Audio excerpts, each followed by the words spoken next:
Do you know you have those nerves, those worries where you think, I've been working on a deal for a while, but something just doesn't feel right. It's what I call red flags in sales. And one of the things about red flags is that we've got to take note of the things that are happening in order that we don't waste our time and more effort and emotion in trying to chase an opportunity that maybe isn't going to go anywhere. So in this video, I'm going to share with you the 10 key things to look out for that I think are core red flags. And if you do have these appear, what you can do about them in order to try and make sure that deal gets back on track. Or you can then save your time and energy and focus on someone else. My name's James White. I'm a small business sales expert, a man that's been selling for over 35 years. I love sales. I love helping other people get good at sales. And I want to help ensure that you get the sales results you want for your company and business. So let's have a look at these 10 points on what key red flags are and how we can avoid them and make sure we put in place the strategies to win business rather than spend time chasing opportunities that aren't going to go anywhere. Let's have a look. So red flags, what are they? So if you were to look at it from a naval perspective, a red flag is a warning. It's a warning signal. It's been used across the world as a signal that actually something's not quite right. And it happens often in deals. And one of the things that I see a lot of the time is that people don't take notice of what those red flags are. So what are some of the key things that I've noticed when I'm thinking about a red flag that I think you should be aware of as well? Point number one is this. I call it client indifference. What I mean by indifference, the client's just a bit, nah, so what about it? There's no hunger, there's no passion there. There's just a little bit of, yeah, it's okay, but they're just a bit indifferent to the whole process. They're not excited by it. What you should be in a position for is a prospect that really wants to work with your solution because they're excited about what it can give them, what it can do for them. And if you've got someone that's a bit meh about it, maybe it should send warning signals to you that maybe they're not totally committed to this. A way to handle that would be to ask a question such as, I'm sensing that, this is not something that's maybe, exciting you at the moment. Tell me where it fits, in your plans at the moment. Tell me a bit more about what you're looking to achieve with this and how does that work for you. Try and dig in a bit more and to find out what's driving the prospect to want to look at this opportunity. If they're a bit indifferent about it or they haven't got any care or passion for it, you should send a warning signal. And it's our job to pick up on that and spot it so we can then maybe identify it. It could well be that they're just a quite quiet person and therefore not open to maybe sharing information in that way. But just look out for indifference. Sometimes it can mean when push comes to shove and you need to make a move between where they are right now and where you want them to be, they'll sort of decide not to do it and that wastes your time. Call it out a bit. Ask the question, what's driving you to do this? What's exciting you about this project? What is it you want to achieve here? What would be the implications if you didn't do this? And it's going to hopefully put you in a position where you can get through that potential client indifference and get them excited about what you can do. So point number 2 is this. Rudeness. I'll often be in a position with a prospect where if someone's really starting to be a bit sort of difficult and a bit arsey and a bit hard work, it makes me really concerned about who they are as a person and whether I'm going to give my best to them. The reality is we all want to work with people that we like. We all want to build relationships with people that are on our level and that we relate to and feel comfortable with. And when you've got someone that's being rude and being a bit dictatorial with you and your situation and not saying please and thank you and just being just a bit of a dick really, then maybe actually should give you concern as do they really care about you and are they actually focused on trying to support and work with you as a company, or they're just going to become really difficult and become what I would call a BMW customer, a bitcher, a moaner and a whiner. So the reality is you want to be careful about working with these type of people. BMW customers are just what they are. They're people you want to avoid. They're people that can create challenging issues in your world. And if people are rude now before you've even done business with them, what are they going to be like once you've worked with them? Maybe a way to handle this is just to be able to say to someone, look, actually, I really appreciate that you've got some things to consider here, but it's better if we're going to work together that we do this on a level playing field. What will it take for us to be in a position that we can work together and work in a cordial, friendly way? And if they say, I don't want to do that, that's just how I am, then maybe it should send a signal that is that sort of company or person you want to engage with. So point number 3 is this. Not willing to show up for to book another appointment.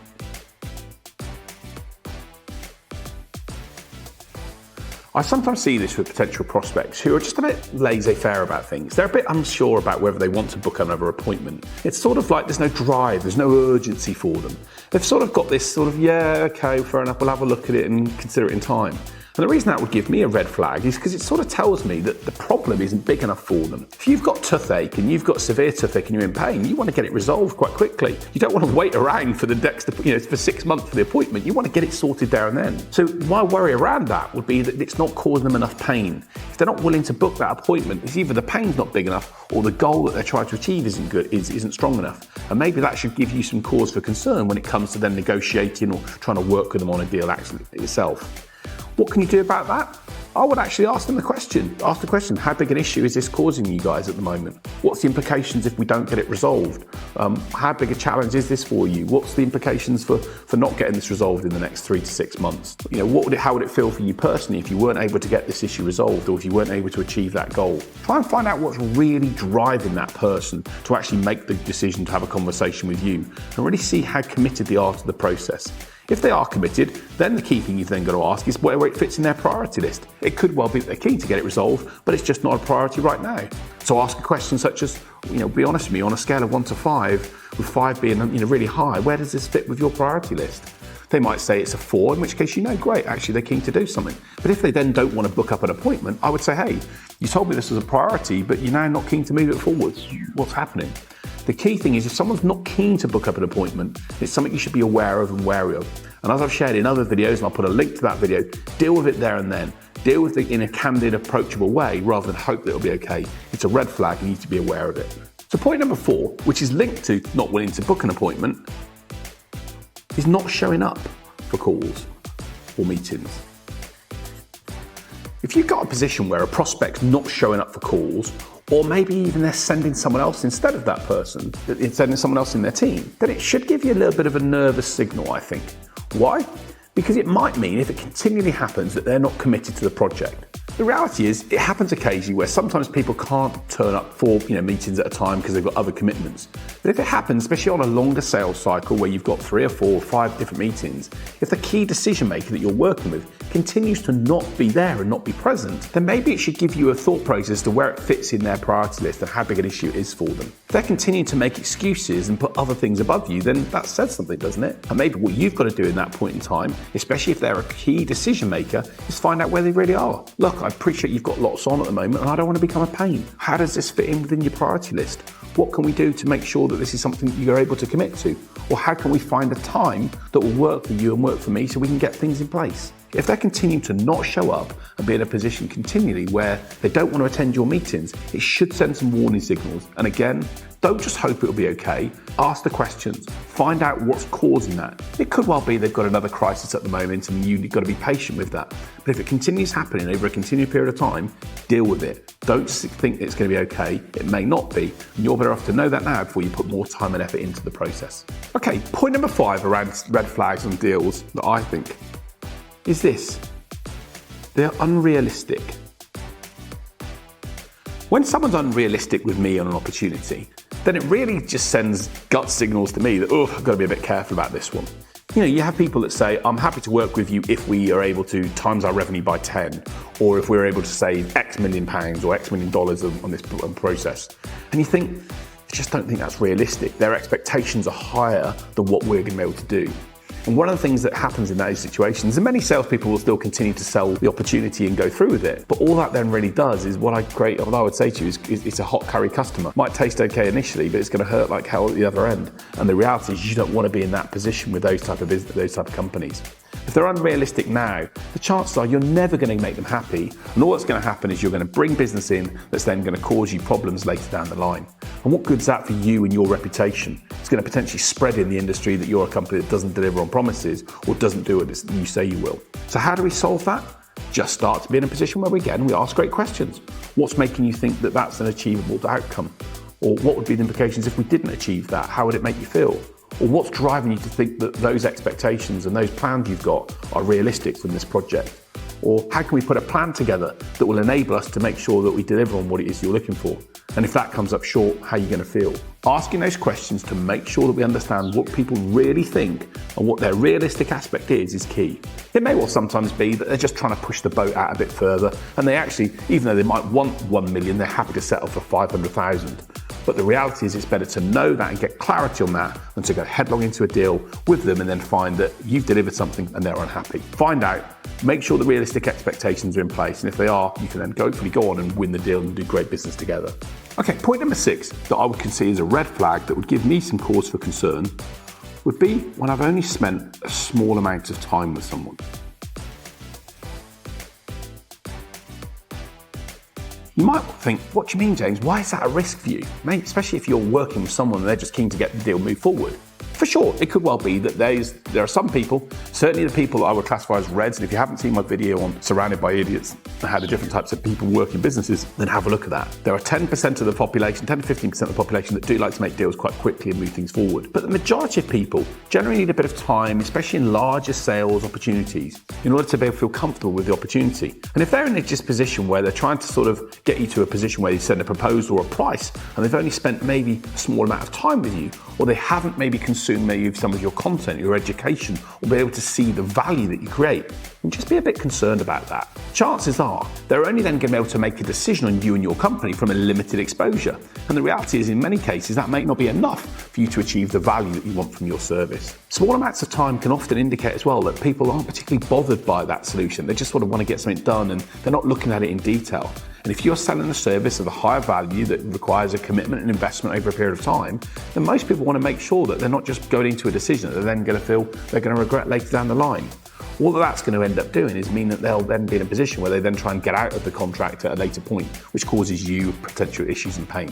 So just be aware of it. Be aware, maybe again, like with all of these red flags, don't necessarily see it as a major issue. But if it's something you're spotting and sensing, then maybe handle it. Key thing to be able to do that would also get back to the prospect and say, I really want to ensure that we make the right decision for you. I want to ensure that I'm giving you the service that you want to. So let's spend a little bit of time exploring really what you want to achieve, what your goals and expectations are, and if it can help, great, and if we can't, I'll leave you to it.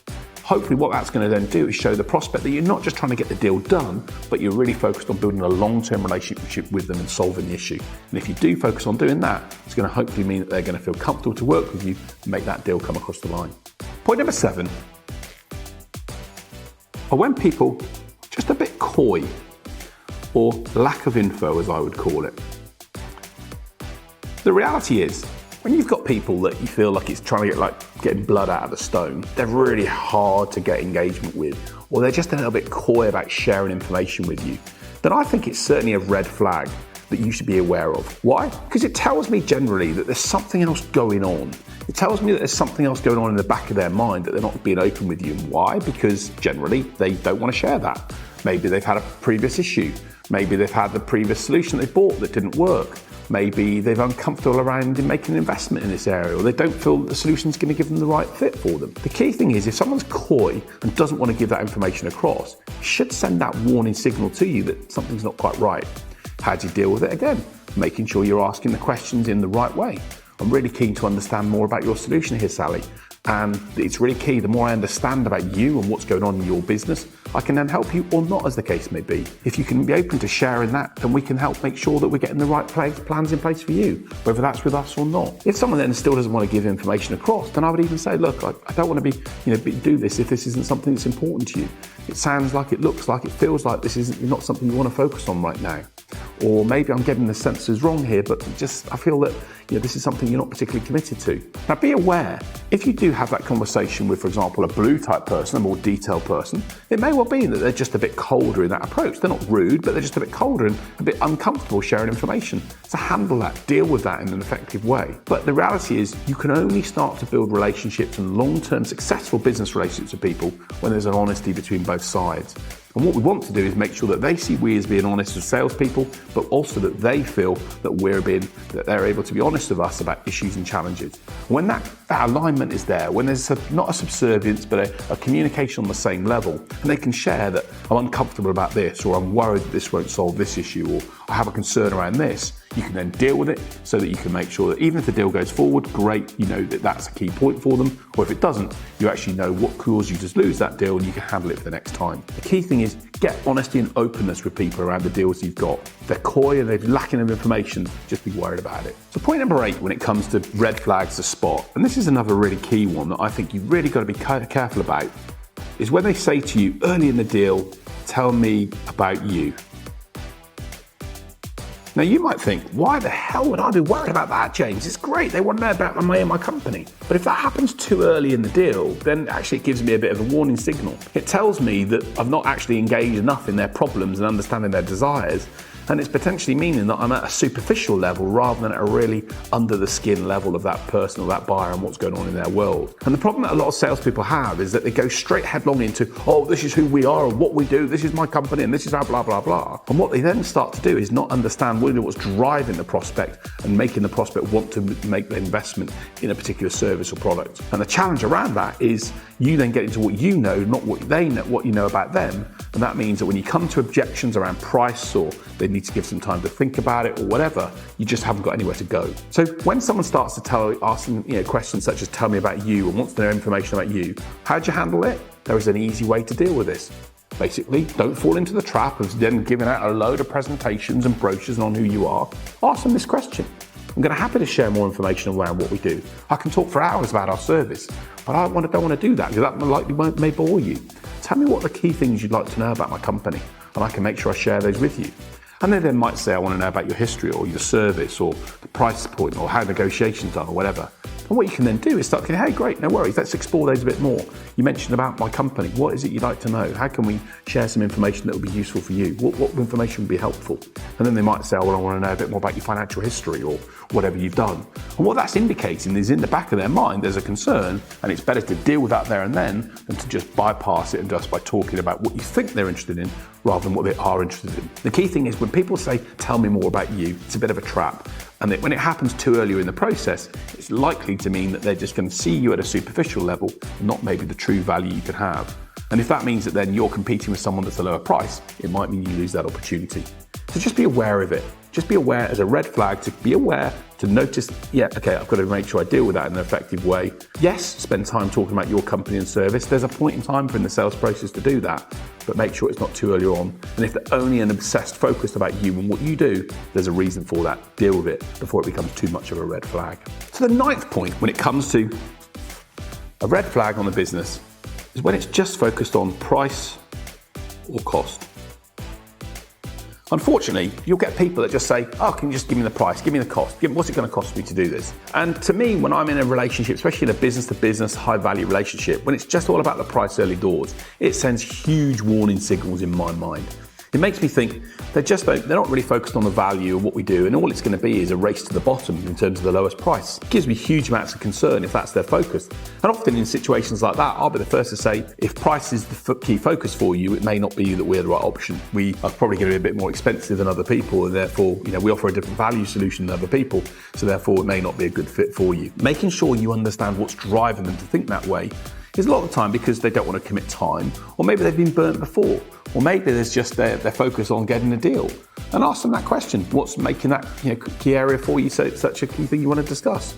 Tell me a bit more about how you focus on price versus quality, or what would be the implications if you spent a few £1,000s less on this service but didn't get the outline that you wanted? How would that make you feel? The key thing a lot of the time is making sure that we just understand that if they're focused totally on price and cost, it's going to mean that when we're compared to other people, they're just going to make a decision on a binary basis on a number rather than on the value that you can bring. So it should just send those warning signals that just make you think, yeah, I'm not sure about this. And make sure, especially if you're one of those type of providers that's maybe a service is more of a premium offering, then just be wary that the chances are you could spend a lot of time on a deal and it go nowhere. Be aware of it, deal with it, find out what's driving them to be in that position. And if you have to, and if they want to find out more about price or cost, give them a range. Typically clients that work with us that love our solution invest in between X and Y in what we do. How does that fit with you, your plans? And if you get the reaction that says, ooh, that's much more than I thought, then maybe it's a sign that you shouldn't carry on this opportunity, or at least actually say to them that maybe this isn't the thing for them. By turning them away and actually saying to them that you're not going to be a good fit, it might even turn them back to you and make them focused on wanting to work with you in the first place. So deal with the price or cost issue. It's a red flag, and if you don't deal with it, it could cost you time, energy, and emotion. And my final point number 10, is this, and this is one that I should feel very good about. It's an important thing for me. Certainly got one. Get my gut feel. Your gut feel when you're engaging with a prospect is a really important thing. I'm a big believer, and I do a lot of research and looking into the gut. And the gut biome, I think, is one of the most popular areas of modern science that's going to happen over the course of the next 10 years. So much of what we do happens in our gut. And the reason we have a gut feel for something is because our gut has trillions and trillions of microbes that operate the way our bodies come together. and make decisions and help us do so many things around our brain and the rest of our bodies and cells. And our gut feel sometimes is exactly what we need. There's something we can't put our finger on. It just doesn't feel right. Some things just make you feel a bit, oh, I'm not sure about this. The key thing is to listen to your gut. What's making you feel that way? Write down the key things that are making you feel uncomfortable, that are making you feel this isn't right, this something doesn't fit, and identify what they are and then look to address them. Most of the time that can be addressed through conversations or discussions or asking the right questions in the right way to potential prospects and really trying to find out what's stopping you from getting that feeling of, yeah, I feel good about this deal. But the key thing is listen to your gut. Your gut, often, data of course is key, but our gut feel always gives us so many insights. It's what I call that hidden 10% in a deal that we can sometimes, if we get this wrong, it's not going to go the way we want it to. Make sure you listen to your gut. It's critical. It is a way to sometimes spot red flags in deals. And if you make sure you handle this in the right way through the questions that you ask and making sure that you get that feeling on side and feeling good about the deal, it's better that than literally chasing an opportunity that's never going to go anywhere. So there you have it. There's my 10 red flags on a deal and how to spot them. And why am I so passionate about sharing these with you? Because I don't want you to waste your time. These are things that you should just be aware of. And it may well be that you see one or two of these and you think, well, what should I do? And the reality is, by asking the questions and using some of the methods I've indicated, you can solve the issues. The reality is, they don't have to be showstoppers. They don't have to be things that stop that deal from happening, but they're things to listen out for. They're things to be aware of. If you see someone swimming in the sea with a red flag, doesn't mean they're going to get lost away at sea, but it just means the risk is higher. And that's the key thing we've got to do here in a sales situation, is understand the risk and make sure we're adapting our behavior and the time and energy and emotion we spend on the deal so that we don't chase something, put our headlong, all of our effort into it, and then find that one of these issues has caused the deal not to happen. I want to avoid that from you so that you can spend your time chasing and working with a business that is going to go somewhere to get you and your company where you want to be. So I hope the video has been helpful. If you've enjoyed it, hey, have a little look at the resources that I share. There's loads of things that can help you achieve the sales success you want. But if you've enjoyed it, please like and subscribe to the channel, share it with other people. Let's help ensure that we get loads of other business owners and sales professionals spotting these 10 red flags: the indifference, the rudeness, the not showing up for meetings, the being unrealistic, the small amount of time that they want to give you or focused on cost, or those price issues and gut feel things that make us think something's not right here. Take one note of them, be aware of them, and use them in your sales approach to get the right results. Thanks so much for watching the video. Hope you've enjoyed. See you next week.